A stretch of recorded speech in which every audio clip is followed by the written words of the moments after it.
আরে বন্ধু তোর কি হইল রে? আমার বন্ধু কেমনে চইলা গেল ভাই, কেমনে চইলা গেল ভাই ও কেমনে মারা গেল? ভাই। রাইতে দুইজনে একসাথে ঘুমাইছি, সকালে বন্ধু আর ওঠে নাই। মানুষের মৃত্যু কত সন্নিকটে। হ্যাঁ হ্যাঁ হুজুর, আসেন আসেন। ওই তো হুজুর আসছে, আমি হুজুরের কাছে যাই, আপনারা লাশের সামনে থাকেন। আচ্ছা আচ্ছা ঠিক আছে, যাও তুমি। হুজুর এই চেয়ারেই বসেন। হুজুর আমার বন্ধু হঠাৎ করে মারা গেছে, তো ব্যবসা বাণিজ্য করতো, এখন লেনদেনের কি করবো? শোনো, ওই যেহেতু কিছু বইলা যায় নাই, তাহলে ওর মোবাইলটাই চেক করো। মোবাইলে ফোন দিলে লেনদেন আছে কিনা এটা জানা যাইব। মোবাইলে থাকতে পারে। আচ্ছা, ওর ফিঙ্গার দিয়ে আমি লকটা খুললে আনতাছি। হুজুর লক খুললে আনছে, এখন কি সবারে ফোন দেবো? আরে মোবাইলে কি এসব? যাও যাও যাও, মোবাইল নাও। এই রে, এত খারাপ ভিডিও মোবাইলের সামনে আইরলো, তার মানে আমার বন্ধু রাতে খারাপ ভিডিও দেখতে দেখতে ঘুমাইছে। আচ্ছা হুজুর, কি করার এখন, কি করবো আমি? একটাই সমাধান, বড় একটা ইট নিয়ে তোমার বন্ধুর মাথায় আঘাত করো, আর তুমি একটাও কথা বলবা না।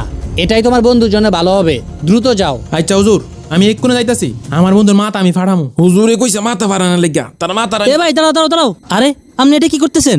তার মুখের মধ্যে বাড়ি মারমু। হুজুরে বলছে বাড়ি মারার লাগিয়া, আপনি কোনো বাধা দিবেন না। আপনি কি হুজুরিতে বেশি বুঝেন? আরে ভাই বুঝলাম না, হুজুর কইছে দেখে মারতে হইব? আরে সরেন তো আপনি, আমাকে সাইরা দেন, সাইরা দেন। না, এগুলো আমি কি দেখলাম? হ্যাঁ, আমি এখনো বেঁচে রইছি। আমি খারাপ ভিডিও দেখতে দেখতে ঘুমাই গেছিলাম।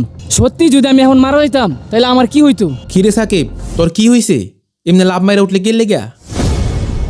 চল তোরা সবকিছু পরে বলমু, আগে হুজুরের কাছে যাই। হুজুর হুজুর, আমি স্বপ্ন দেখছি। আরে বন্ধু তোর কি হইল রে?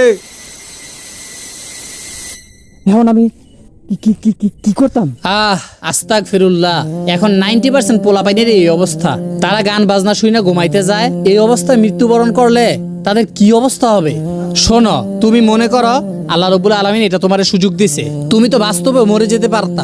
এখন থেকে তুমি আর এসব দেখবে না। যেহেতু আল্লাহ রাব্বুল আলামিন তোমার সুযোগ দিছে, তুমি দিনের পথে ফিরে আসো।